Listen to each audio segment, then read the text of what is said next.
Hello. I'm going to begin today by reading a few stanzas from the Edda poem Håvamål, the High One's speech, that is, the speech of Idunn. And the stanzas go like this, beginning at stanza number 138. I know that I hung on the windswept tree for 9 whole nights, stabbed with spears, given to Idunn, given self to myself. On that tree few knows whence its roots have run. Bread was not given me, nor drinking horn.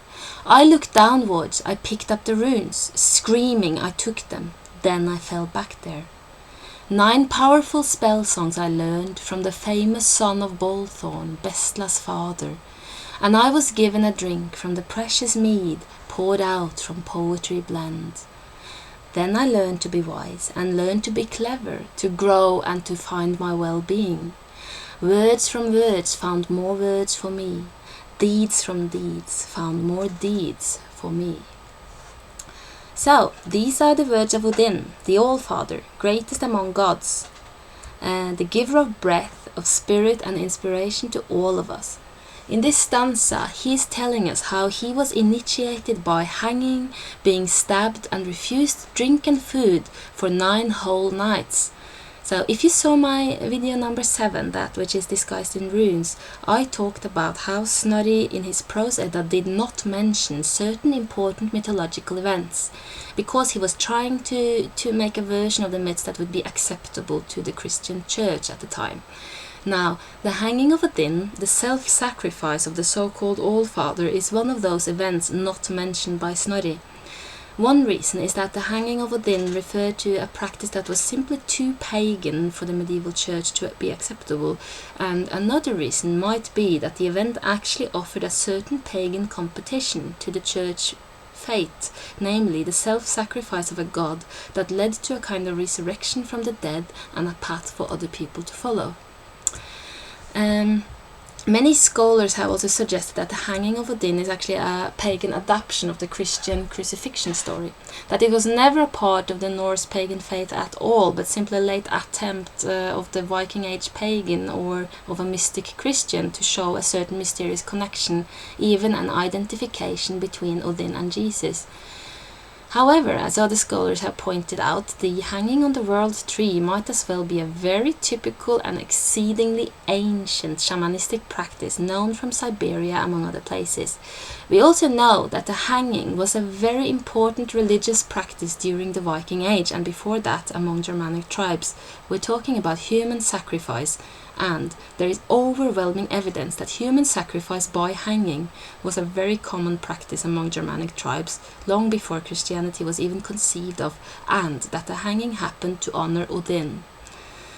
Now, okay, so talking about human sacrifice, I think I should point out here that I'm not talking about my personal values here.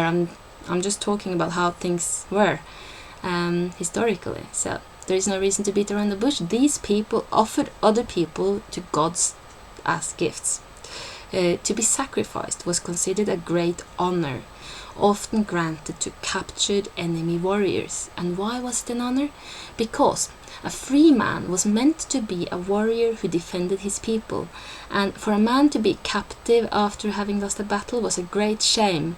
To be a male captive meant to be an hostage that could be used against his own people, which was the opposite of his life's purpose. Or it could mean that he was to be a slave, disarmed and dishonored forever. To be sacrificed, however, allowed him a chance to show courage and to die honorably and to be welcomed among the gods after death. Which is why Germanic tribes were so surprised when the Roman captives cried and begged for mercy when they were about to be offered the honor of sacrifice after battles won by the Germans. Cultural misunderstandings may sometimes have gruesome outcomes. There are some rather heart-wrenching descriptions of this in the writings of Roman generals. If you are to look at the many Iron Age bodies found in mosses across Northern Europe, the most common way of sacrificing a human being in those days was through a threefold slaughter.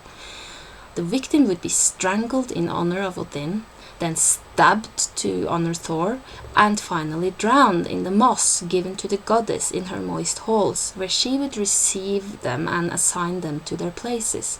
The markings of sacrifice was possibly a way to signalize to her which gods people hoped that she would send them. And the written sources make it pretty clear that Freya or Hel had the power to decide where the souls would go. Well, back to Odin. In my last video I talked about how Odin observed the hanging and the burning of the witch goddess in his high hall, and how he observed how she conquered death. Then he observed how she started to walk the earth to practice witchcraft and to teach the women. And the god wanted to learn what she had shown, namely immortality and the power to conquer fate. And he was willing to go to extremes to get what he wanted. He actually challenged the people of the goddess with a war that he almost lost, but through his cleverness, he is a god of intelligence, he managed to make a truce that ensured that the goddess came to live with him in Asgard. Now, what happened then between the god and the goddess is shrouded in mystery. Apparently, they got married, but then they were separated, and after the separation, both of them moved into the world in the shape of witches.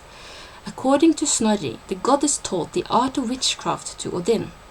He was the first male to receive her teachings, and he taught all the other gods, even though they were reluctant to practice it because they deemed it unmanly. This had for a long time been the sphere of women. Odin, wanting knowledge more than anything else, did not care.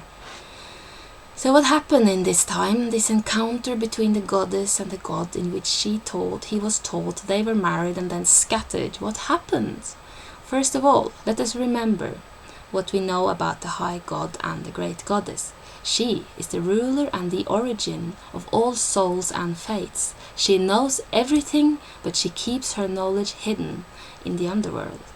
He is the god who seeks knowledge. He is the very image of the spirit of conscious intelligence. In fact, he is the spirit. He is life, his breath, his inspiration. He is passion. Through his quest for knowledge, the history of the universe is unfolding. His quest and his initiation affects us all. It is part of our spirit. I think that what happens when he lures the goddess and her people, her knowledge, from the realm of dark, unordered space into his ordered divine realm, is that he receives his initiation. He hangs. Now, the goddess has a solar origin. She is the owner of the Brisingamen, the fiery jewel. From her arms, rays of light shine and illuminate the world. She is golden, she is bright, she is fiery, so her trial is by fire. Now, Odin, on the other hand, is spirit. His very name means the spirit, and he is the giver of breath, so his trial is going to be by strangulation.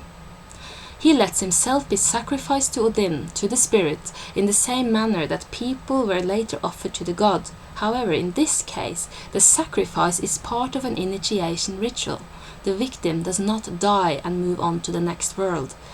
He conquers death. He resurrects, bringing with him, from that place he went, new knowledge that allows him a new status in life. He learns to become a wise man. Before I go further, let us stop and ask if hanging could have been used as part of an initiation ritual in Germanic cultures. And the answer is probably yes. The Icelandic sagas have some examples of what was called a mock sacrifice, in which people were hanged from a noose that was not supposed to actually kill them, just give them a bit of a hard time and a slight lack of breath. They would not be actually stabbed, but pretend stabbing would happen, more like poking, perhaps a surface slicing. Apparently, victims or mock victims at the Temple of Uppsala during the Viking Age would be hanging for 9 nights, exactly like Odin hung for 9 nights, and some scholars have suggested that these people at the Temple of Uppsala were not actually sacrificed but underwent initiation. The lack of food and drink would add to the hardships, and imagine hanging from a tree without food or drink for 9 whole nights. Maybe you would start to get visions as well. This kind of practice would certainly give you something like a near-death experience or an altered state of consciousness at the very least. And it is a practice that is certainly very, very similar to the hardships that shamans and ascetics have been facing for thousands of years. Now, did Odin have a near-death experience? I have been talking a lot about metaphors, and we will look at the metaphors of death in the first stanza, the stanza 138. First of all, Odin says that he hangs on the Vindgamaidi, a wind-swept tree. Snorri taught us that the wind that runs across the worlds originates in the flapping of the wings of the great giant eagle called Ræsvelgr. This name, Ræsvelgr, literally translates as corpse swallower. So this giant swallowing corpses, producing wind that is destroying the movement that is life, and at the same time creating the movement that is air, lives in the north, which is another metaphor for Hel, the world of the dead. Anything that is wind-swept is deadly, just as anything that is wind-shielded or breezeless is about immortality. Second, he hangs for 9 nights, and that is no coincidence. As I've said before, 9 is the number of the goddesses. According to Snorri, Hel, the goddess of death, wields power in 9 worlds. Now, there are 12 worlds to which we all relate, so there are 3 worlds of immortality, and they belong to the light elves, who are the immortal souls. Not even the gods have reached there yet. But the other 9 worlds, out of the 12, is owned by Hel. She rules. Death rules. Now, Ran, a second image of the goddess of death, has 9 daughters who are identified as worlds, who continually bring dead souls to their mother. Now, Freyja, the third aspect of the goddess of death, lives, according to the Poetic Edda, in the 9th out of 12 worlds. The 9th realm is where she receives the chosen dead and decides their afterlife fate.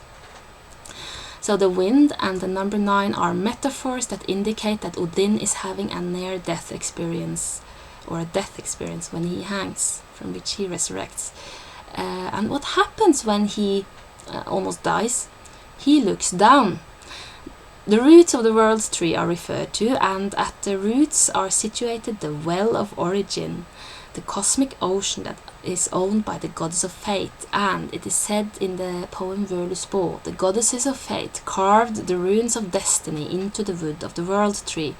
So what Odin does next is to not only look down at these carved runes, he picks them up. He picks them up screaming. He grasps the runes of fate. According to another poem, the Seidr, what's happened was that when Odin went down there, he carved off the runes. He let them flow through his souls in the shape of precious mead, understood them completely, and then sent them out into all the worlds, so that gods and elves and giants and human beings may enjoy them forever after. This was his sacrifice on our behalf. Now, of course, I'm not finished here. This is just the beginning of his initiation, but for the sake of YouTube space, I need to finish here, and I will continue in my next video. So, have a nice day.